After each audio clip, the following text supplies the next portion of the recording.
Let me make sure I'm in the right category right quick. Make sure we in the right category. All right. We in the right category. No, it's not made for kids. Save. Boom. Boom. All right, check. Now, let me.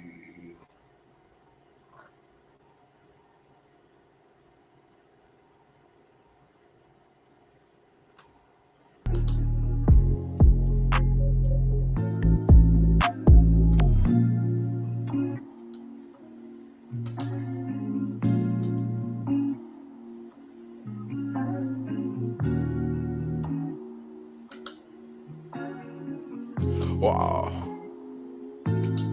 Lucas stole out them pint bottles out granny crib. I poured so much I ain't wanna live. Told money then, shit we in the wind. I was in the hood when I clipped the bin. Since a young nigga I been ready. Went glass house on every Chevy.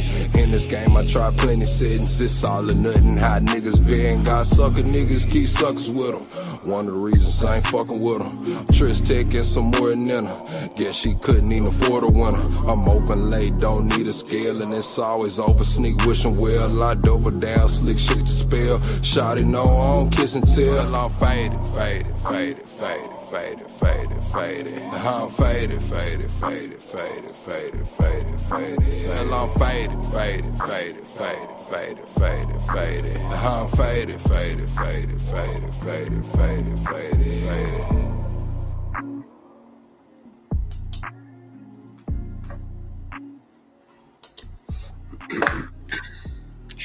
All right, we waiting on this. Same, but I sin. I checked in the game, and when I left, she loving me again. I let her cry out the bins, and they say time heal. Mine still felt like it was yesterday. How we're moving fast, probably too fast to even catch the play. Spent some night, she pack a bag, right to me, just getting gas. Coming back, I want it bad. I'ma touch it first, eat it last, it's temporary.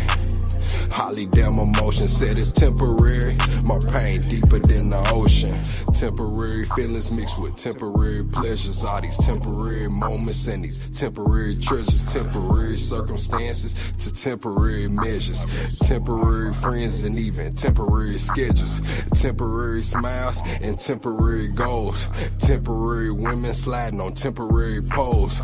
Temporary comments and temporary trolls. I just pray that God bless me. Ain't no temporary souls. I'm a saint, but I sin. I checked in the game, and when I left, she loving me again. I let her cry out the bins, and they say time heal. Mine still felt like it was yesterday. How we're moving fast, probably too fast to even catch the play. Spent some night, she pack a bag, right to me, just getting gas. Coming back, I want it bad. I'ma touch it first, eat it last, it's temporary. Holly damn emotion said it's temporary. My pain deeper than the ocean.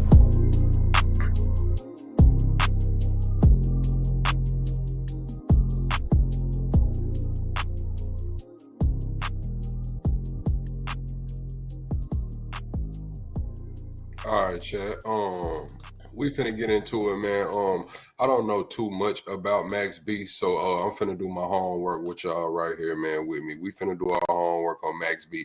If y'all know a lot about Max B, let me know throughout this live stream. Let me know some interesting facts. I know that he's home. I know a lot of people been waiting on him to get home. We're gonna talk about YFN Lucci. I'm calling YFN Lucci has album of the year, and Baby Mama should not be in the club. I am gonna drop the link so y'all can come up here and join. I am gonna shut the live out, and we'll take some call in shit like that.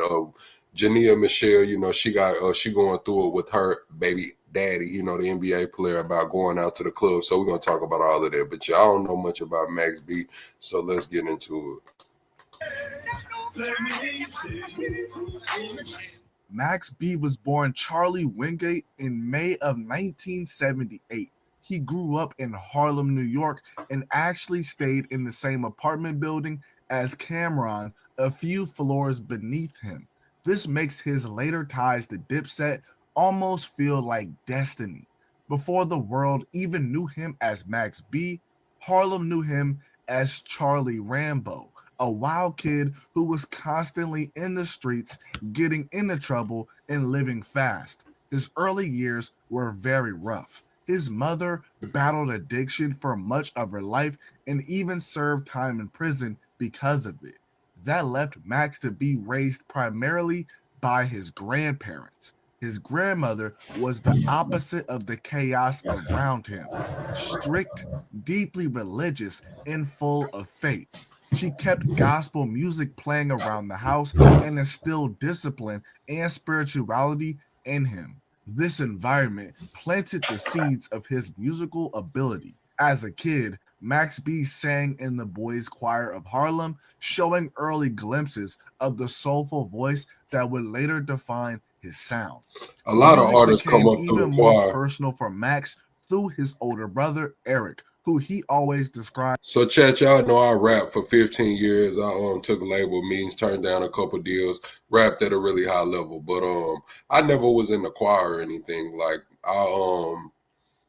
I spoke at church one time, like got up there and said something, but I never like sung in the choir. My mom used to sing in the choir and read the announcements and stuff like that, but I never was in the choir or in the I didn't play an instrument at church either. As the cool one.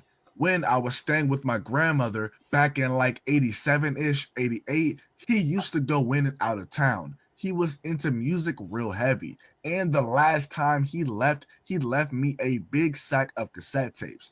And on these tapes were everything, all the DJs. This was back when cassette tapes were like 120 minutes. And Kid Capri and Star Child and Brucey B used to make all the mixtapes, and they used to put all the old music together, all the Frankie Beverly and Mays and Luther Vandross, all the great artists. They used to mix them up and blend beats and put them together.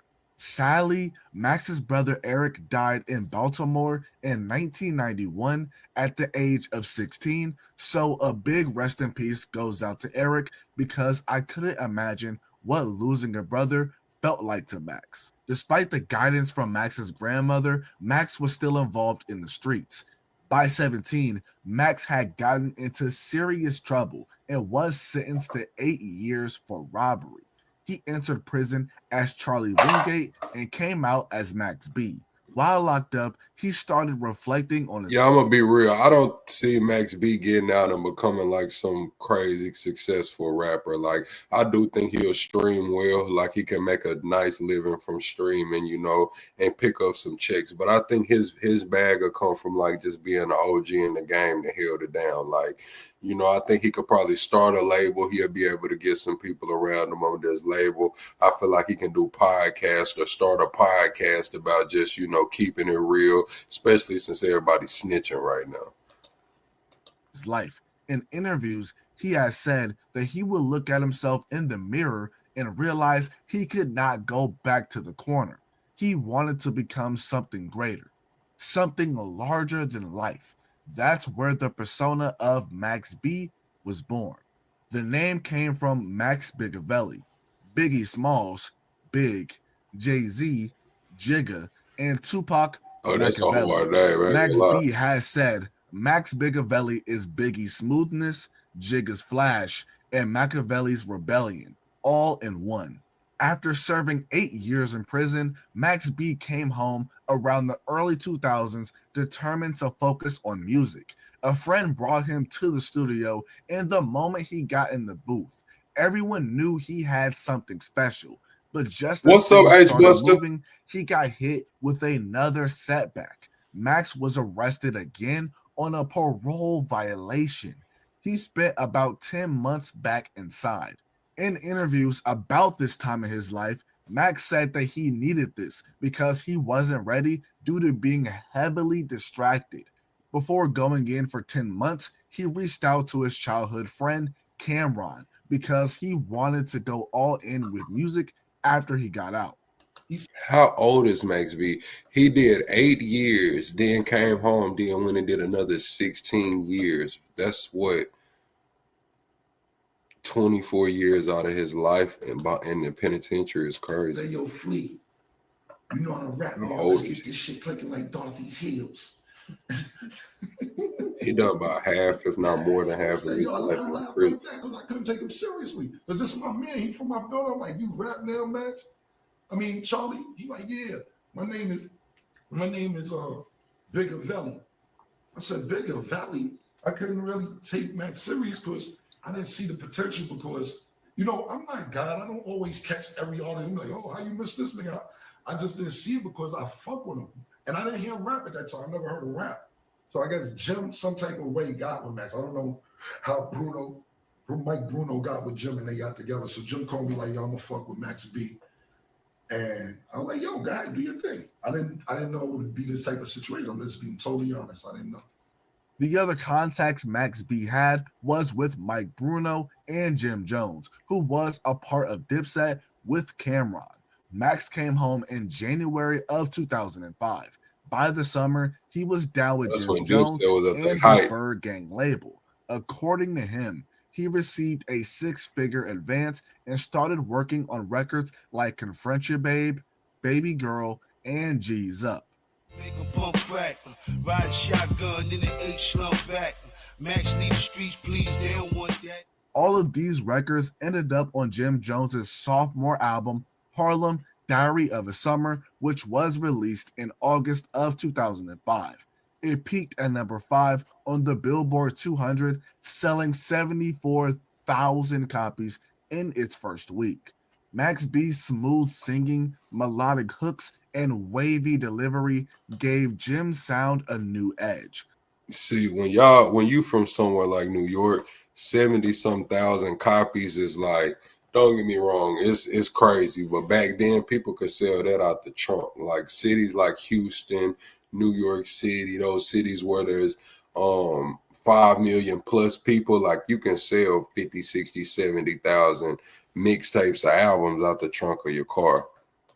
Soon after, Max was featured on Cameron's diss track against Jay-Z, You Gotta Love It, and in that same year, he released his own debut mixtape, $1 Million Baby, in 2006. Climb on top and make love to me. I make you delirious. Yo, she had me in the palm of my hand. This was also the year that Jim Jones Presents M.O.B. Members of Bird Gang was released. Everything was lining up for Max B until September of 2006.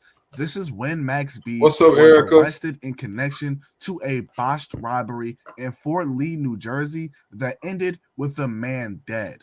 The case involved his on-again, off-again girlfriend and Max's stepbrother, and it would hang over him for years. I'm not going to go too in-depth about the case in this video. What I will say is that Max was not there when the robbery went down, but prosecutors argued that he planned and directed the setup, making him legally responsible for what happened. While Max sat in jail awaiting trial, Jim Jones's single We Fly High exploded. It was released in October of 2006. We fly high, it peaked at number no 5 lie. on the Billboard And you Hot know it is ballin', we fly. What is it? Foreign rise outside. And you know it is ballin'. Everybody was doing that ballin', man. And then what else was out kind of close around that time? That this is why I'm hot. This is why I'm hot. I'm hot because I'm fly. You ain't because you not. This is why. This is why. This is why I'm hot. And the ballin' dance became a cultural moment. And you know this. Max B appears in the music video, and soon rumors started flying that Max had written or co-written the record. Jim Jones has vehemently denied this, but to this day, fans still debate who really came up with the hit.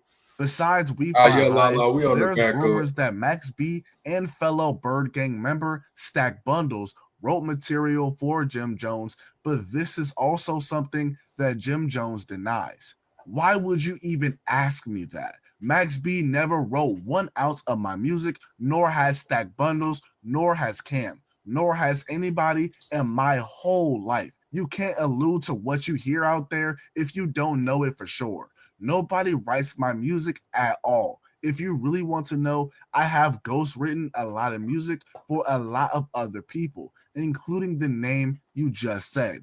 If you really want to get technical, but that's neither here nor there. When Jim Jones released his third album, Hustlers POME, in November of 2006, Max B was all over this project. He appears on 7 out of the 20 tracks on it. Forget about me. I know. Won't stop. Nobody that's in the blood. By 2007, Max B was out on $1.5 million bail, which he said he scraped together by selling his publishing rights. My manager, my current manager now, her name's Jalay Moore. She bailed me out. How much was your bail? It was 1.5, but then when we came up with it, they made us go back in and put up another joint. So it really came out to $2 million. Okay. But it was 1.5. So where was Jim? It was $2 million. It was $2 million of property, and then I needed like 10% cash of that. So we came up with like 6% cash of that. Mm-hmm. That's what Jim came in. Well, he didn't pay. That wasn't his cash. Like I had to give up songs for that cash in exchange. Wait a minute. So what was the video with him counting the money, saying he was about to That was the 10% worth of cash he was coming. Still to got clipped for I know you 16 don't think years. you count $2 million. It's not right there with no money machine, like right there before it looked it like juicy like that. But that's how he make it look like it's extra. But you know. Are you cool with him? Are you I cool can with make him? it look juicy. No. How they go I from wouldn't say how that. they go from sweet to sour so quick though? Cause dudes don't care about me. Dudes want me to work for free, and I got responsibilities. Like I'm 30 years old, and I'm saying I got a son. Like I need money too. Like dudes want me to work for free. You know, dudes got accustomed to that. You know what I'm saying? When I came home, I had a little buzz. Dudes like, yo, Max, man, what's up? Like you gonna go back to working for this? How long were you in jail? On this one? Yeah. But the success of We Fly High changed the dynamic between him and Jim Jones. Max felt underappreciated and underpaid, claiming he was only getting $300 a show while helping write and perform Jim and Bird Gang's biggest songs. They was under this impression. I think they all adopted this from Cameron. They were all into this impression that the new guys must pay the dues and they don't deserve this. And when they go out on a show, they only get $300. I'm like, what the F? Are you effing kidding me? I'm like, number one, I do all the effing records around here. Number two, all the records we producing in the studio, these are effing singles you putting out, radio spins. Where's my stuff? Why when I go perform at a show and you making excess amount of dollars, you making 10, 15 grand, how the F is you giving me $300? I'm doing 8, 9 effing songs. I'm out here sweating too. When you got drama and Yeah, 315 grand was it back then, you know, at the height. Now, Jim Jones' height then would be equivalent probably to like getting 120 a show now. beef in different cities, Maybe and MFers is maybe. throwing chairs on the stage. They throwing that ish at me That's too. always big. I want money. This is what all the beef starts stemming from. I always needed money. I'm like, I need money. I can't live off $300. Nah, man, you gotta pay me accordingly, or let me make my own money. Let me get my own manager or assistant. Let me book my own stuff. I'm the cheese on the text, toe strapping, screaming, I'm so high. Max felt that Jim Jones was trying to hold him back, while Jim reportedly saw Max as unpredictable and difficult to manage. Then tragedy hit when Stack Bundles was taken out in his neighborhood of Far Rockaway, Queens in 2007. Max took the loss hard. He believed Bird Gang could have been the next G Unit or D Block if egos had not gotten in the way. By 2008, Max B officially left Bird Gang and began working with French Montana, who was running the Cocaine City DVD series at the time. French said aligning with Max gave him credibility and reach because Max B was the hottest in the streets. That same year, Max B launched his own collective, Gain Green. This is also the year that Max adopted the strategy of literally flooding the streets with music. He dropped about 9 projects in total, and that's not counting how many features he did. He also signed a 3-album deal with Amalgam Digital. When the deal was announced, the beef between Jim Jones and Max B got extremely personal. Max alleged that Jim Jones' longtime girlfriend Chrissy, quote unquote, touched it in Miami. Shout out to Chrissy, I love you, baby. She touched it in Miami. This made the beef between Jim Jones and Max extremely personal, as Max B dissed the couple pretty much any chance he got, accusing Chrissy of infidelity.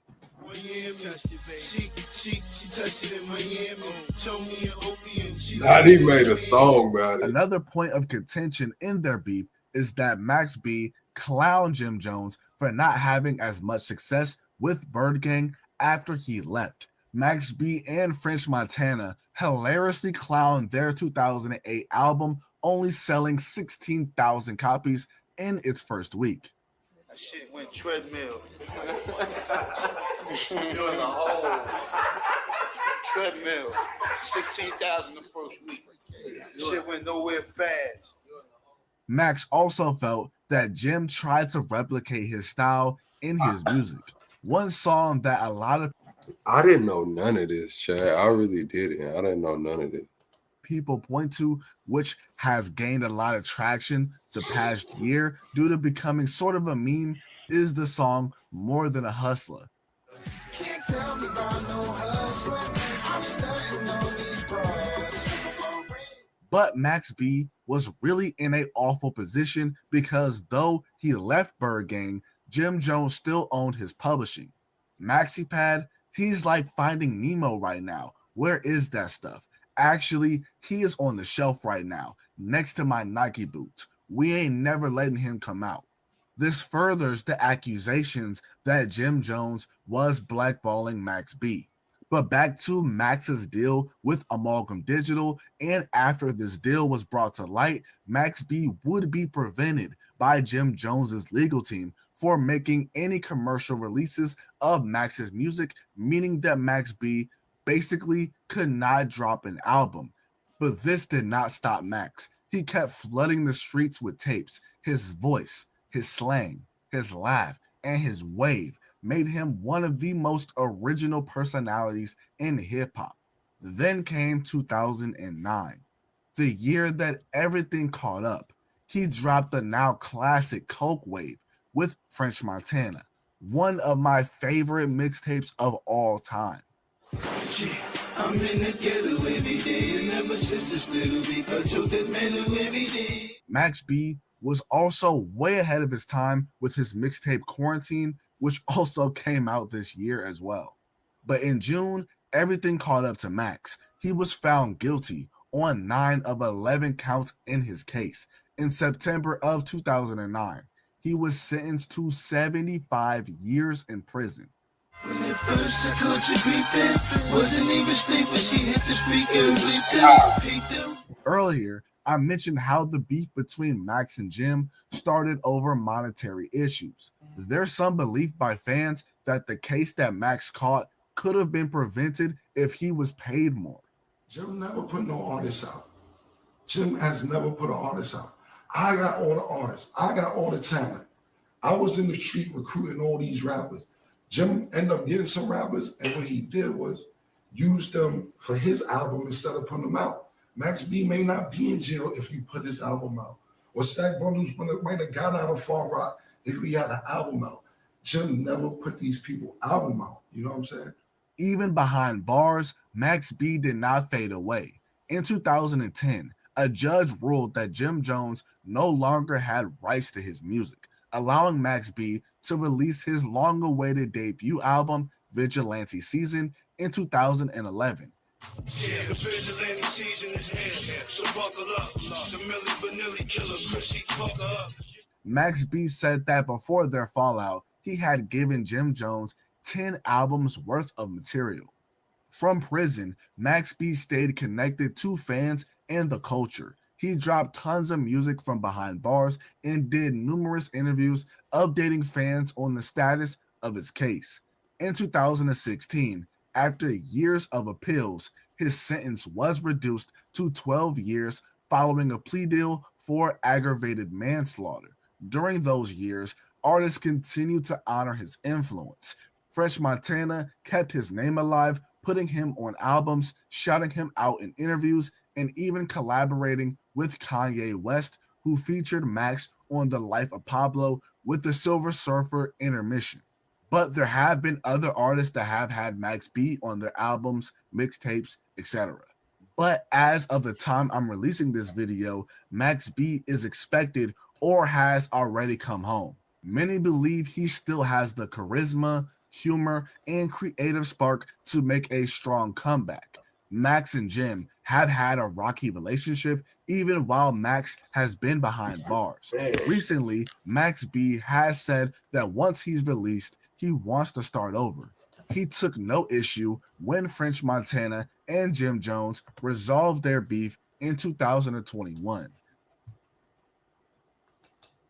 Man, what's up, everybody? Welcome back to another episode of EOS. It's 1090 Jake. I'm rocking with y'all. Y'all rocking with me. And for this video, we're going to be speaking on New York legend Max B being released from prison after, 16 years? Let's jump right into it. Now let his kids go. Where's daughter? Let's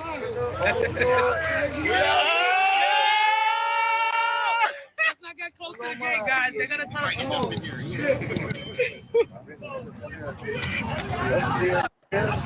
Hold up. Let little Sharon get in there. Let little Sharon get in there. Put little Sharon in. I'm gonna give him the phone. Hold up. Yo, your jeans ain't tight enough.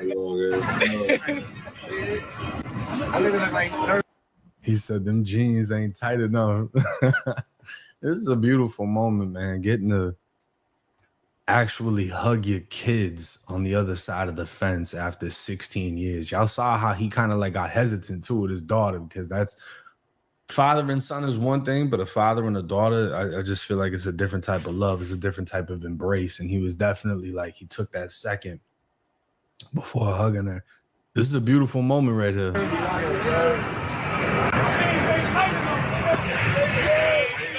Now, that wasn't all, though. And if y'all didn't know, which anybody who knows Max B knows this, one of his closest friends is none other than French Montana, who also was able to pull up for Max B's release. Back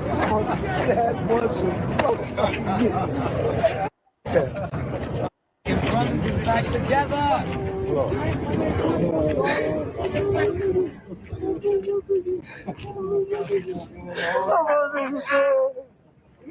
Finally did it. Finally did it. Finally did it. Good. Let's go get that sandwich. Finally did it. We going to Morocco. We going to Morocco. We going straight. We going straight. He's talking about we going to Morocco. Now, y'all got to understand, this is dope right here, even though I paused it at a crazy moment. There we go. No, it didn't even get no better. This is a dope moment. You got to understand their friendship goes back longer than a lot of my viewers have been alive. Maybe not for this video, because if you clicked on this video, you're going to be a little bit older, right? Because Max B was before me. You got to understand, he went down in 2006? I was in maybe 6th grade. I think 7th grade for me was 07, something like that. Yeah, I was middle school around this time. But for those that don't know, I'll make you aware. We're going to speak on who Max B is and some of the rumors that have actually come out leading up to his release. Because you know how nowadays, from Big Meech to Young Thug, the snitching shit is all over the place, right? And people are coming home and not met with the love that they think they're going to get. It's the complete fucking opposite. Charlie Wingate, born 1978, better known by Max B, is an American rapper and singer. He's best known for his solo Public Domain and $1 Million Baby. He made his mixtape debut in 2006. Following a streak of financial grievances, Max B parted ways with Jones in 2008 because he was with Jim Jones' Bird Gang. Okay, so then it was 2009. He was sentenced to 75 years in prison on conspiracy charges pertaining to an armed robbery kidnapping, aggravated assault, and felony murder. Damn. These are some big boy charges, right? Hey, and man, to have yeah. been aligned with Jim Jones during the height of Bird Gang, and you know what I'm saying? Like, it's like, why even be involved in something like that unless he was just a street dude that was with the shit? But we're gonna get into all of that right now. Now, this is one of the many appeals by Max B. And within the appeal, it's going to detail, it also has his co-defendant here. It's going to detail what took place in this situation. So the trial evidence presented by the state, including the testimony of co-conspirator Gina Conway. Now, Gina was Max B's girlfriend at the time, and we'll get into this. Max B and his co-defendant, who is his stepbrother, were 28 and 21 years old in September of 2006. So it did happen in 2006. He was sentenced in 2009. People knew them as brothers, but they may have been stepbrothers. Max B's on and off again girlfriend, Gina Conway, was an exotic dancer at a Bronx club named Sin City. One of the victims attracted to her precipitated the events that culminated in another victim's homicide. So more or less what the situation was, Max B's girl was a stripper. She meets a rich dude and she puts Max B onto the lick. Yo, this dude's got mad money. He's driving around expensive cars. He's got Louis bags with mad money in it. Max B is like, all right, bet we're going to get that done. It was supposed to be a robbery. That's all it was supposed to be. But as we all know, when these things take place, they don't always go according to plan. Good or bad. The two victims, it can only go Alan Plowden and David Taylor, were partners in a criminal enterprise that included mortgage, real estate, and credit card fraud. They drove expensive cars around New York City, and Plowden often carried a Louis Vuitton bag containing cash, sometimes as much as $40,000. In September 19, 2006, while in the Bronx, Plowden noticed Conway standing across the street. He introduced himself, then took her to a bar where they had a drink. So this big fraud artist sees this stripper, takes her out, and that's how these things happen, right? And little does he know, she's fucking Max B, who's with the shit, and he's a lick. He doesn't even realize he's about to get robbed. Now, at another time, they met, and again, these two guys with two women and the girl spent the night in the club and eventually returned to a Holiday Inn where he shared a room with one of the women, Giselle Neves. Taylor shared a room in the same hotel with the other women, whatever. Before going to bed, Plowden hid all but $1,000 of his cash, as well as his wallet, jewelry, and car keys under the plastic liner of a trash can. He hid the remaining $1,000 under his bed's mattress and then went to bed while Neves showered. The crimes were committed in his room later in that morning.